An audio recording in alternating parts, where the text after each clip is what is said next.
ನಾಸಿರ್ ಹಾಗೆ ಜುನೈದ್ನಿಂದ ಉಗ್ರರ ಸಂಚು ನಡೆದಿರುವಂಥದ್ದು. ಈ ಹಿನ್ನೆಲೆಯಲ್ಲಿ ಬ್ಲಾಸ್ಟ್ ಹಿಂದಿನ ರೂವಾರಿಗಳು ಇವರೇ ಅನ್ನೋ ಅನುಮಾನ ಈಗ ಕಾಡ್ತಾ ಇರುವಂಥದ್ದು. ಈ ಹಿನ್ನೆಲೆಯಲ್ಲಿ NIA ಅಧಿಕಾರಿಗಳು ದಾಳಿಯನ್ನು ನಡೆಸ್ತಾ ಇರುವಂಥದ್ದು. ಬಟ್ ಈಗಾಗಲೇ ಗಮನಿಸ್ತಾ ಇದ್ದೀವಿ, ಒಂದು ಕಡೆ ಜೀವಂತ ಗುಂಡು ಕೇಸ್ನಲ್ಲಿ ಅರೆಸ್ಟ್ ಆಗಿದ್ದಾನೆ ನಾಸಿರ್ ಹಾಗೂ ಜುನೈದ್ನಿಂದ ಉಗ್ರ ಸಂಚು ನಡೆದಿತ್ತು. ಈ ಹಿನ್ನೆಲೆಯಲ್ಲಿ ಬ್ಲಾಸ್ಟ್ ಹಿಂದಿನ ರೂವಾರಿಗಳು ಮಾಸ್ಟರ್ ಮೈಂಡ್ ಇವರೇ ಆಗಿದ್ದಾರೆ ಎನ್ನುವಂಥ ನಿಟ್ಟಿನಲ್ಲಿ NIA ಅಧಿಕಾರಿಗಳು ತನಿಖೆಯನ್ನು ನಡೆಸ್ತಾ ಇರುವಂಥದ್ದು. ಈಗಾಗಲೇ ಗಮನಿಸ್ತಾ ಇದ್ವಿ, NIA ಹಾಗೆ CID, CBI, NSG ಹಾಗೆ ರಾ, IB ಎಲ್ಲ ಅಧಿಕಾರಿಗಳು ತನಿಖೆಯನ್ನು ನಡೆಸ್ತಾ ಇರುವಂಥದ್ದು. ನಮ್ಮ ರಾಜ್ಯ ಮಾತ್ರ ಅಲ್ಲ, ಬೇರೆ ರಾಜ್ಯದ ತಮಿಳುನಾಡು, ಕೇರಳದ ಉನ್ನತ ಅಧಿಕಾರಿಗಳು ಕೂಡ ತನಿಖೆಯನ್ನು ನಡೆಸ್ತಾ ಇದ್ದಾರೆ. ಹಾಗೆ ರಾಮೇಶ್ವರಂ ಕೆಫೆ ಬ್ಲಾಸ್ಟ್ ವಿಚಾರಕ್ಕೆ ಸಂಬಂಧಪಟ್ಟಂತೆ ಜುನೈದ್ನ ಈಗ ವಿಚಾರಣೆಯನ್ನು ನಡೆಸ್ತಾ ಇರುವಂಥದ್ದು NIA ಅಧಿಕಾರಿಗಳು. ಕಾರಣ ಇಷ್ಟೇ, ಜೀವಂತ ಗುಂಡು ಸಿಕ್ಕಿದೆ. ಆ ಹಿನ್ನೆಲೆಯಲ್ಲಿ ಆತನನ್ನು ಅರೆಸ್ಟ್ ಮಾಡಿರುವಂಥದ್ದು. ಆತನನ್ನು ಕೂಡ ತೀವ್ರ ತನಿಖೆಯನ್ನು ನಡೆಸ್ತಾ ಇರುವಂಥದ್ದು. ಹಾಗಾದರೆ ಮಂಗಳೂರು ಕುಕ್ಕರ್ ಬಾಂಬ್ ಇರ್ಬೋದು, ಈತನ ಯಾರು ಇವಾಗಷ್ಟೇ ಕೆಫೆ ಏನು ಬ್ಲಾಸ್ಟ್ ಮಾಡಿದ್ನಲ್ಲ, ಈತನೂ ಕೂಡ ಆ ಸಂಬಂಧ ಇದೆ. ಎರಡು ಕೂಡ ಸಾಮ್ಯತೆಯನ್ನು ಹೊಂದಿರುವಂಥದ್ದು. ಈ ನಿಟ್ಟಿನಲ್ಲೂ ಕೂಡ ತನಿಖೆಯನ್ನು ನಡೆಸ್ತಾ ಇದ್ದರೆ ಈ ಜುನೈದ್ನು ಕೂಡ ಬಹಳ ಪ್ರಮುಖವಾಗಿ ಕಳೆದ ಬಾರಿ 2017-18 ಸಂದರ್ಭದಲ್ಲಿ ಬೆಂಗಳೂರಿನಲ್ಲೂ ಕೂಡ ಯಾವ ರೀತಿಯಾಗಿ ಪ್ರಕರಣ ಬೆಳಕಿಗೆ ಬಂದಿತ್ತು. NIA ಅಧಿಕಾರಿಗಳು ದಾಳಿಯನ್ನು ನಡೆಸಿದಂಥ ಸಂದರ್ಭದಲ್ಲಿ ಈತನಿಂದ ಜೀವಂತ ಗುಂಡುಗಳನ್ನು ಕೂಡ ವಶಪಡಿಸಿಕೊಂಡಿದ್ದಾರೆ. ಗ್ರೆನೇಡ್ಗಳು ಕೂಡ ಸಿಕ್ಕಿರುವಂಥದ್ದು. ಈ ಹಿನ್ನೆಲೆಯಲ್ಲಿ ಹಾಗಾದರೆ ಈ ಕೇಸ್ನಲ್ಲೂ ಕೂಡ ಈತನ ಮಾಸ್ಟರ್ ಮೈಂಡ್ ಇರಬಹುದಾ ಎನ್ನುವಂಥ ನಿಟ್ಟಿನಲ್ಲಿ ಕೂಡ ತನಿಖಾಧಿಕಾರಿಗಳು ಎಲ್ಲ ಆ್ಯಂಗಲ್ನಲ್ಲೂ ಕೂಡ ತನಿಖೆಯನ್ನು ನಡೆಸ್ತಾ ಇದ್ದಾರೆ.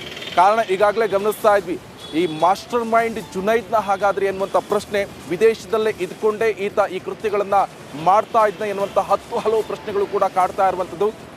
ಈಗಾಗಲೇ ಶಂಕಿತ ಉಗ್ರ ಇಲ್ಲಿ ಬಾಂಬ್ ಬ್ಲಾಸ್ಟ್ ಮಾಡಿ ಯಾವ ರೀತಿಯಾಗಿ ಇಲ್ಲಿಂದ ಎಸ್ಕೇಪ್ ಆಗಿದ್ದಾನೆ ಎಲ್ಲವನ್ನೂ ಕೂಡ ನೀವು TV ಸ್ಕ್ರೀನ್ ಮೇಲೆ ಗಮನಿಸಿದ್ವಿ. CCTV ದೃಶ್ಯಗಳನ್ನು ಕೂಡ ನೀವು ಗಮನಿಸಿದ್ವಿ.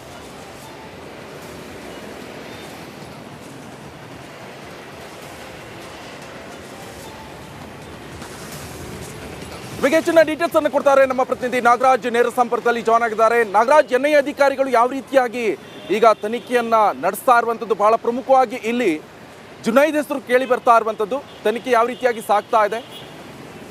ಏನು ರಾಮೇಶ್ವರ ಕೆಫೆ ಬಾಂಬ್ ಸ್ಫೋಟಕ್ಕೆ ಸಂಬಂಧಿಸಿದಂತೆ ಮೊನ್ನೆ FIR ದಾಖಲಿಸಿಕೊಂಡಿರ್ತಕ್ಕಂಥ NIA ಅಧಿಕಾರಿಗಳು ಇವತ್ತು ದೇಶಾದ್ಯಂತ ಒಂದು ದೊಡ್ಡ ಮಟ್ಟದ ರೇಡನ್ನು ಸಂಘಟಿಸಿರ್ತಕ್ಕಂಥದ್ದು. 7 ರಾಜ್ಯಗಳ 17 ಕಡೆ ದಾಳಿಯನ್ನು ಮಾಡಿದ್ದಾರೆ ಏಕಕಾಲದಲ್ಲಿ. ಅದರಲ್ಲೂ ಬೆಂಗಳೂರಿನ 4 ಕಡೆ ಈ ಒಂದು ದಾಳಿ ನಡೆದಿರ್ತಕ್ಕಂಥದ್ದು. ಇಲ್ಲಿ ಪ್ರಮುಖವಾಗಿ 2023 ಜುಲೈನಲ್ಲಿ ಏನು ಬೆಂಗಳೂರು CCB ಪೊಲೀಸರು ಒಂದು ಪ್ರಕರಣವನ್ನು ಭೇದಿಸ್ತಾರೆ.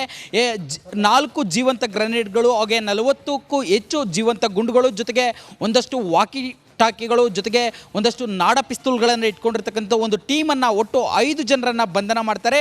ಈ ವೇಳೆಯಲ್ಲಿ ನಂತರ ಆ ಪ್ರಕರಣವು ಸಹ NIAಗೆ ಹೋಗುತ್ತೆ.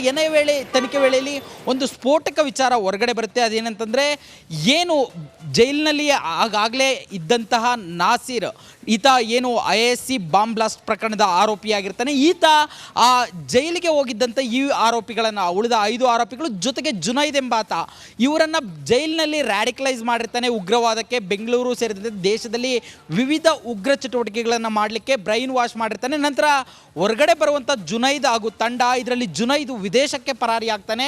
ವಿದೇಶದಲ್ಲಿದ್ದುಕೊಂಡು ಇಲ್ಲಿಗಿನ ಯುವಕರಿಗೆ ಹಣ ಕಳಿಸಿ, ಇಲ್ಲಿ ಒಂದಷ್ಟು ಶಸ್ತ್ರಾಸ್ತ್ರಗಳನ್ನು ಸಂಗ್ರಹಿಸಿ ಒಂದು ಬ್ಲಾಸ್ಟ್ ಮಾಡೋದಕ್ಕೆ ಪ್ಲಾನನ್ನು ಮಾಡ್ತಾ ಇರ್ತಾನೆ. ಆದರೆ ಜುಲೈನಲ್ಲಿ ಈ ಒಂದು ಪ್ರಕರಣವನ್ನು CCB ಪೊಲೀಸರು ಭೇದಿಸ್ತಾರೆ, ಗುಂಡುಗಳು ಮತ್ತು ಗ್ರೆನೇಡ್ಗಳನ್ನು ವಶಪಡಿಸ್ಕೊಳ್ತಾರೆ.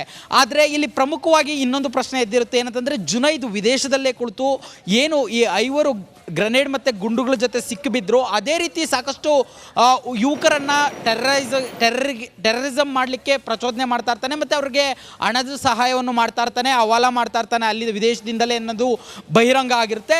ಈಗ ಆ ಅಂಶಗಳನ್ನು ಇಟ್ಕೊಂಡು ಜುನೈದೇ ಯಾಕೆ ಈ ಒಂದು ರಾಮೇಶ್ವರ ಕೆಫೆ ಬ್ಲಾಸ್ಟ್ಗೂ ಸಹ ವಿದೇಶದಲ್ಲಿ ಕುಳಿತು ಫಂಡಿಂಗ್ ಮಾಡಿರಬಾರ್ದು ಅನ್ನೋ ಒಂದು ಅನುಮಾನ NIA ತಲೆಯಲ್ಲಿರ್ತಕ್ಕಂಥದ್ದು. ಈ ನಿಟ್ಟಿನಲ್ಲಿ ಇವತ್ತು ಈ ಒಂದು ಜೈಲಿನ ರ್ಯಾಡಿಕಲೈಸ್ಗೆ ಸಂಬಂಧಿಸಿದಂತೆ ಅವರು ಈ ಹಿಂದೆ ಪ್ರಕರಣದಲ್ಲಿ ಕಲೆ ಹಾಕಿದ್ದಂಥ ಮಾಹಿತಿಯನ್ನು ಇಟ್ಕೊಂಡು 7 ರಾಜ್ಯಗಳ 17 ಕಡೆ ದಾಳಿಯನ್ನು ಮಾಡಿರ್ತಕ್ಕಂಥದ್ದು.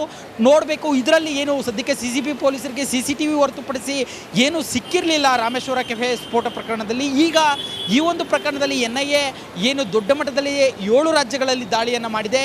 ಇಲ್ಲಿ ಎಲ್ಲೋ ಒಂದು ಕಡೆ ಈ ಒಂದು ಸ್ಫೋಟದ ಆರೋಪಿ ಯಾರು ಅನ್ನೋದ್ರ ಬಗ್ಗೆ ಈ ಒಂದು ದಾಳಿಯಲ್ಲಿ ಕ್ಲೂ ಸಿಗೋ ಸಾಧ್ಯತೆ ಇದೆ ಅಂತೇಳಿ NIA ಮೂಲಗಳು ಹೇಳ್ತಾ ಇರ್ತಕ್ಕಂಥದ್ದು. ನಿಕೇಶ್.